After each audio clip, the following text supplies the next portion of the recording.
Bonjour à tous et bienvenue.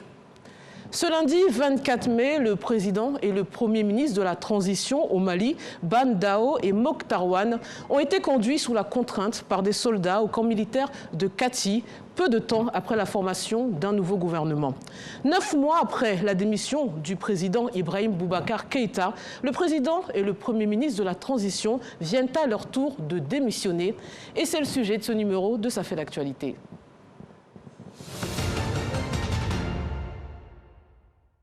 Ensuite, je vous propose de suivre les explications d'Alexis Ouedraogo. Tout commence en début de semaine au Mali. Le président et son premier ministre de transition sont arrêtés par des militaires.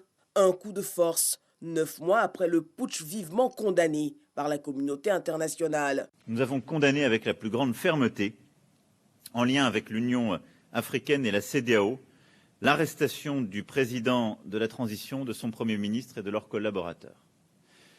Ce qui a été conduit par, à nouveau, les militaires putschistes est un coup d'État dans le coup d'État inacceptable qui appelle notre condamnation immédiate. Après avoir passé la nuit dans le camp militaire de Kati, le président Ban Dao et son premier ministre sont déchargés de leurs prérogatives. Le colonel Assimi Goïta les accuse d'avoir enfreint la charte de la transition. C'est le 12 septembre dernier que le chef de la junte militaire adopte une charte de transition. Dans le détail, elle indique que le chef de l'État par intérim peut être un civil ou un militaire et fixe à 18 mois la durée de la transition qui devrait être suivie d'élections. Dans la foulée, Ban Dao, retraité de l'armée, devient président pour une période de 18 mois. Il nomme un gouvernement de 25 membres dans lequel les militaires obtiennent les postes clés.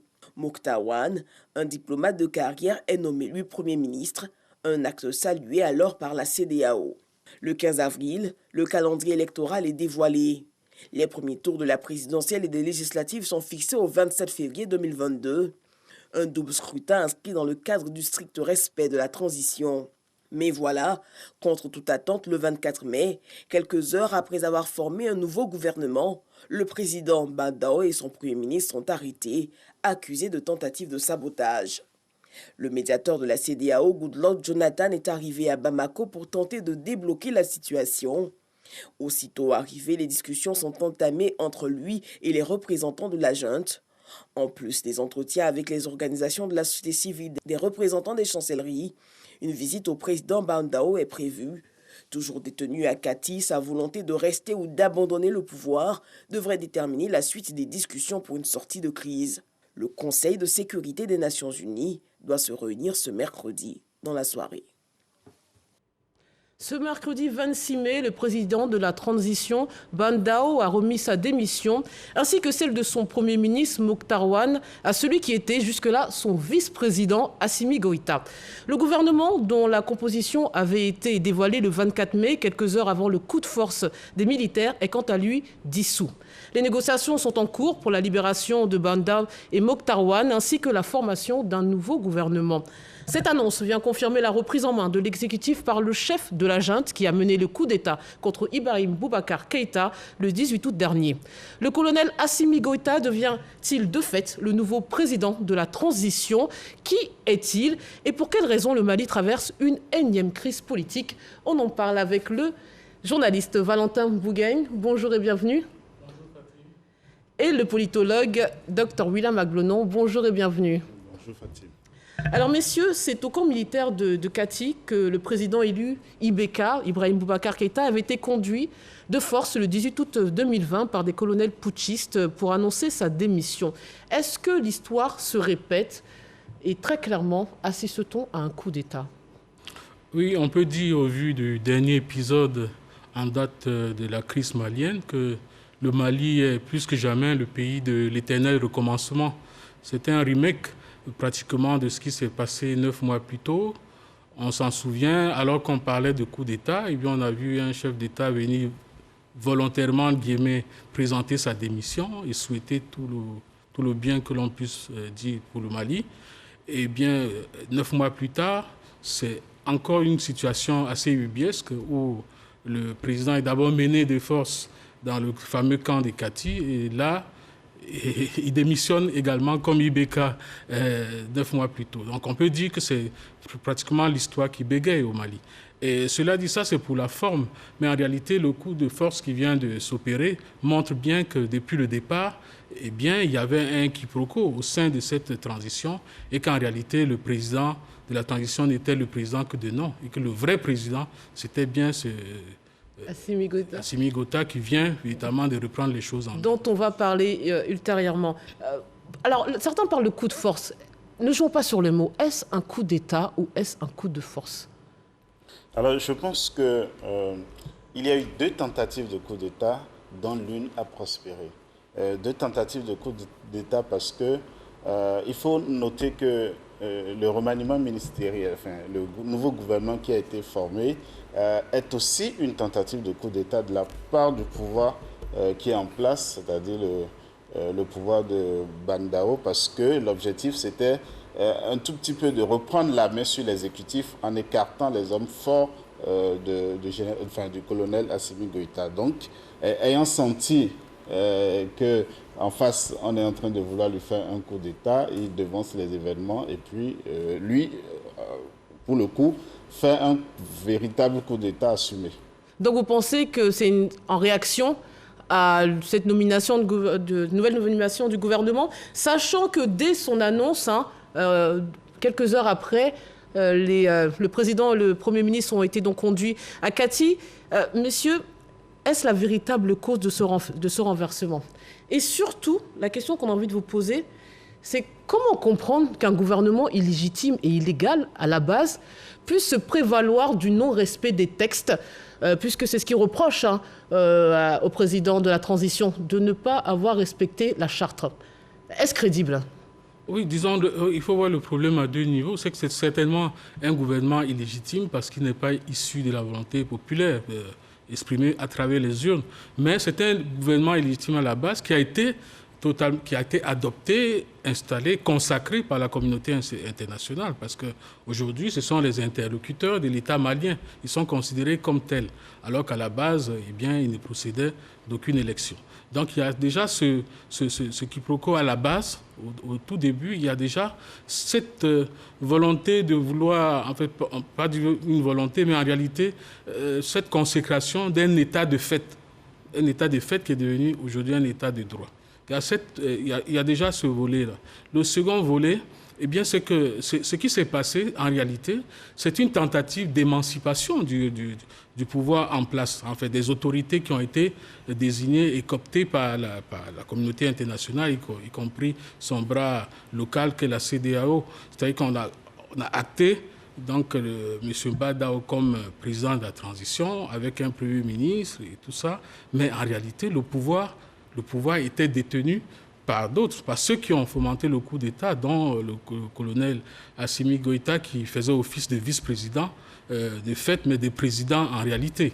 Vous comprenez? Donc, en réalité, c'est quelque chose, c'est une sorte d'hypocrisie qui éclate et on fait semblant de croire qu'il y a eu un coup de force, alors qu'en réalité, le monsieur a récupéré le pouvoir qu'il a toujours détenu officieusement. Mais c'est quoi? C'est une confrontation finalement entre les civils et les militaires qui ne dit pas son nom au sein de ce gouvernement.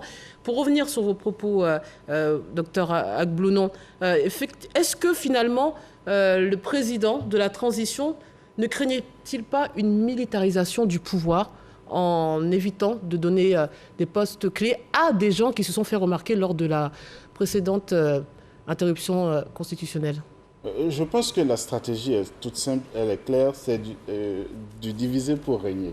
Parce qu'au fond, on parle d'acteurs, mais qui à la base sont tous des militaires, que ce soit le président Bandao, que ce soit... À la retraite. C'est des militaires, qu'ils soient à la retraite ou pas, ils restent des militaires. Donc, c'est que des acteurs qui sont des militaires qui se connaissent très bien. Et je pense aussi que, quel que soit, on peut discuter sur la légitimité du pouvoir, qu'est-ce qui crée, au fond, la légitimité originelle de ce conseil de transition, etc. On ne sait pas trop. Mais ce qui est sûr, les acteurs se sont engagés sur un certain nombre de principes. Et nous avons un vice-président qui a été écarté, ou du moins qui semblerait-il, a été écarté dans les négociations pour la formation du nouveau gouvernement.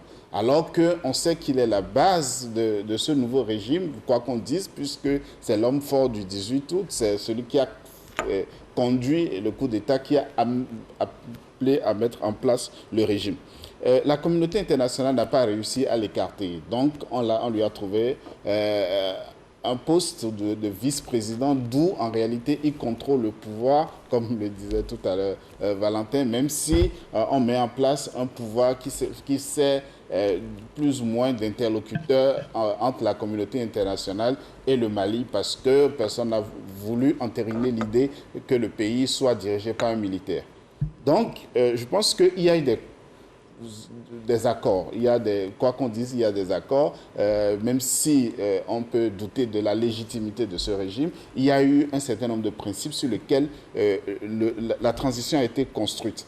Mais que le pouvoir en place veuille s'émanciper en écartant ces principes, en formant un gouvernement et puis en sortant du régime, en sortant du gouvernement des gens qui sont considérés comme ayant activement participé au coup d'État et puis en les remplaçant par des généraux, parce qu'il faut bien analyser ce qui se passe. On a enlevé des colonels qui ont participé au coup d'État d'août, et puis on a amené des généraux pour les remplacer. Donc, à vrai dire, il y a une réelle tentative de coup d'État au sein de ce pouvoir, de cette transition, et je crois que du moins la réaction d'Assimi Goïta a été de prendre le devant des événements. Alors, qui est ce fameux colonel Assimi Goïta qui a réussi à démettre quand même 2 présidents en 9 mois de leur fonction? Qui est-il? Qu'est-ce qu'on sait de lui? Bon, déjà, c'est un militaire, c'est un colonel, qui a jusque-là été assez discret, mais qui est très respecté par ses hommes. C'est ce qu'on sait effectivement de lui, qui a aussi quand même, qui a eu au sein de la troupe un caractère assez trempé et un caractère d'homme intègre. C'est cela qui a fait beaucoup plus sa force et qui fait qu'au sein du groupe qui s'empare du pouvoir le 18 août, il émerge directement comme un leader, même si ce n'est pas celui qu'on a vu immédiatement à la télévision après le putsch, mais évidemment, c'était lui qui émergeait comme le leader capable de fédérer et de contenter surtout la population, dont l'une des principales revendications, c'était de faire tomber les corrompus, que le régime était assez corrompu, il y avait plein de scandales financiers et autres, et qu'il fallait mettre de l'ordre. Donc eux, ils se sont dit que ce militaire intègre pourrait être l'homme de la situation. C'est comme ça qu'il arrive au pouvoir. Et bien entendu, lorsqu'il arrive, il faut bien qu'il cimente son pouvoir. Et je m'étonne de constater que des gens pensent que ce monsieur se serait assis tranquillement dans son coin, se laisser déposséder du pouvoir qu'il a acquis par la force au profit d'autres personnes qui n'étaient pas là. Les Bandao n'étaient pas là. Les Mouktawan, ils n'étaient pas là. Ils sont arrivés par la suite. Alors lorsqu'ils arrivent, au fur et à mesure, ils se disent qu'ils peuvent récupérer ce mouvement. Vous voyez, parce que dès le départ, ce qu'il faut comprendre aussi, c'est que dès le départ, même le Bandao, comme Mouktawan, n'était pas plébiscité par le peuple. Hein.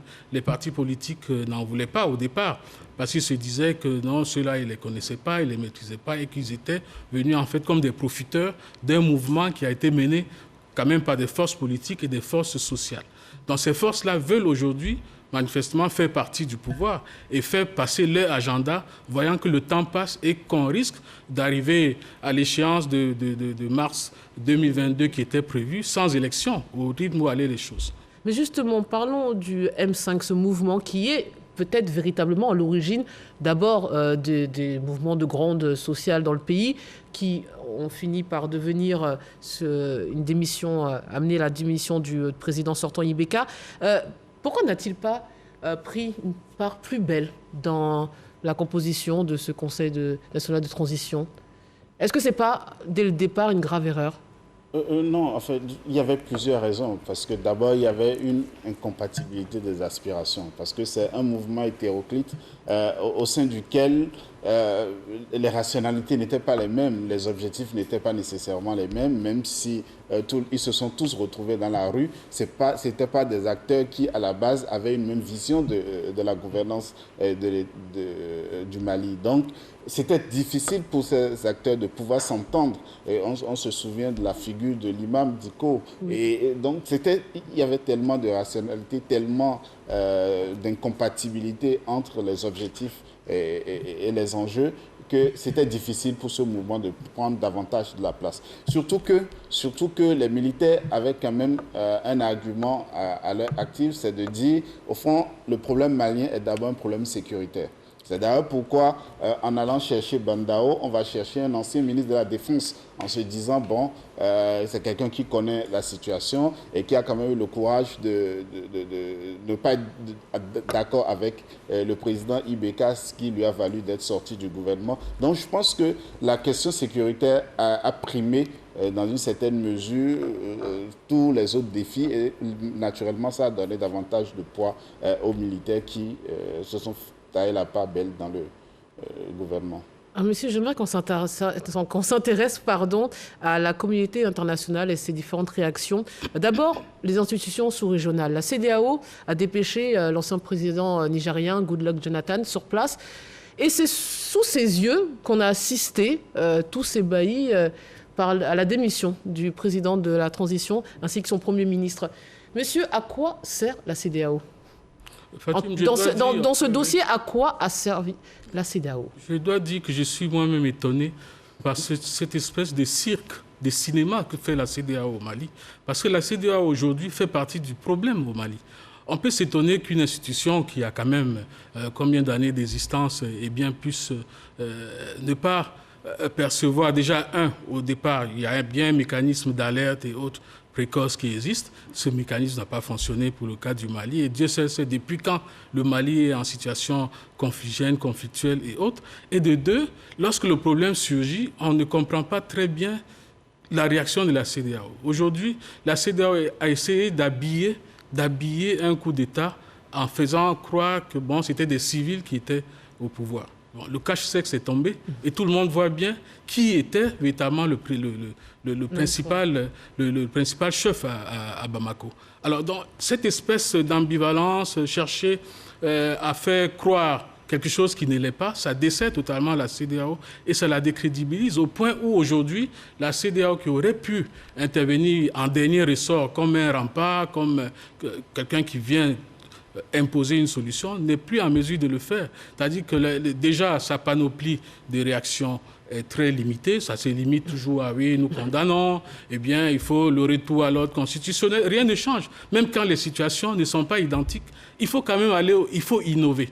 Et ce sens de l'innovation manque énormément à l'institution sous-régionale et la décrédibilise. Mais en parlant de crédibilité, est-ce que finalement aussi les Maliens ne leur reprochent pas leur réaction lors de la chute d'Ibeka? Ils avaient exigé son retour. Est-ce que là encore, la CEDEAO est dans l'erreur? Oui, et j'ai coutume de dire que les institutions régionales en Afrique sont confrontées à des problèmes dont elles n'ont jamais les solutions. Et c'est malheureux pour la CEDEAO, mais je pense que la CEDEAO n'a pas la solution pour le problème malien. Non, du tout. Et le plus grand drame de ces organisations, c'est d'être poussé à la précipitation par la communauté internationale ou par des États extérieurs au continent qui, pour créer une forme de légitimité, vont s'appuyer sur les organisations régionales et les obligent à se précipiter dans l'action au lieu de prendre du recul pour bien analyser la situation.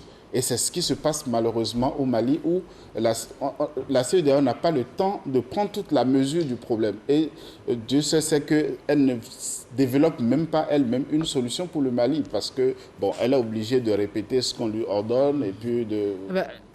Parlons-en franchement de cette communauté internationale. Donc, il y a la mission des Nations Unies au Mali, la communauté des États d'Ouest africains dont on vient de parler, l'Union africaine, la France, les États-Unis, le Royaume-Uni, l'Allemagne et l'Union européenne ont affirmé dans un communiqué commun leur ferme soutien aux autorités de la transition. Ils ont rejeté par avance tout fait accompli, y compris une éventuelle démission forcée des dirigeants arrêtés. Alors ça, c'était hier. Aujourd'hui, le Conseil de sécurité des Nations Unies va se réunir grâce à l'intervention du Niger et de la France. Messieurs, encore une fois, sont-ils audibles ? Et j'aimerais qu'on s'intéresse au précédent tchadien. Est-ce que la situation au Tchad ne rend pas inaudibles les propos des États comme la France actuellement? On a l'impression d'assister à un deux poids, deux mesures. Tout à fait, ça fait sourire par moments parce que selon la situation dans tel pays ou dans tel autre, les solutions changent. Vous voyez, en fait, l'interprétation fait semblant de changer. C'est 2 poids, 2 mesures. On est en face d'un régime illégitime à gauche, on le légitime. On est en face d'une autre situation illégitime de l'autre côté et on a un autre langage. Cette stratégie du double langage qui caractérise la communauté internationale participe au caractère inaudible de ces actions aujourd'hui. C'est-à-dire qu'on a l'impression que chacun tire un peu de son côté, chacun a son agenda. La France est sur place, il y a Barkhane qui est en place avec 5000 hommes. Idriss Déby n'est plus là pour pouvoir assurer un peu un autre service à côté de celui des soldats français. Comment faire alors que déjà le Tchad lui-même a des problèmes? Au moment même où la France voulait s'en sortir, voulait quitter les lieux, et bien voilà une situation qui arrive. On ne sait pas trop comment la résoudre. Eh bien, bon, on invoque toutes sortes d'artifices. Aujourd'hui, on crie à la restauration de l'ordre constitutionnel, un ordre constitutionnel qui lui-même n'est constitutionnel qu'entre griffes, parce qu'on sait très bien que c'est une légitimité factice qui était en place à Bamako. Et on s'étonne donc qu'on puisse tenir un langage qui fasse croire que bon, on est en train de descendre un régime qui était un régime démocratique et autres, alors que ce n'est pas le cas. Il faut, dans le cas du Mali, parce que malheureusement, ce sont des vies qui sont en jeu, c'est un éternel recommencement. Ce pays est en train de sombrer et va vers la partition. C'est vers ça qu'on tend aujourd'hui. On va vers la partition du Mali et les gens s'amusent à Bamako avec la complicité de la communauté dite internationale. Un dernier mot sur les conséquences sécuritaires. Oui, enfin, elles seront dramatiques pour le Mali et d'ailleurs pour toute la sous-région parce que ce n'est pas que le Mali. Le Mali aujourd'hui, c'est une zone stratégique pour toutes les actions terroristes dans toute la région ouest africaine. Je pense que c'est compliqué. Mais en même temps, pour la communauté internationale, il faut aussi avouer que la tâche n'est pas aisée. La tâche n'est pas aisée parce que vous avez des principes et puis vous avez la réalité qui défie vos principes. Parce qu'il serait quand même mal perçu aussi que la communauté internationale vienne applaudir un coup d'État. Et donc je pense qu'elle a aussi des obligations. Et on a des réalités en face parce que les principes ne peuvent pas toujours effacer les réalités sociales. Au Mali, il y a une réalité qui n'est peut-être jamais envisagée ou qui n'a pas été prise en compte pendant que la communauté internationale établissait ces principes. Donc je pense que devant chaque situation, il faut aussi permettre aux acteurs de prendre le recul nécessaire et de bien approfondir les situations plutôt que de s'enfermer dans des solutions ou dans des principes passe-partout. Des postures, vous pensez? Et qui finalement ne produisent plus d'effet. Messieurs, il y aurait tant de choses à dire. C'est déjà la fin de cette émission. Merci infiniment de votre participation. Merci à vous de nous avoir suivis. Bonne suite des programmes sur RTI 1.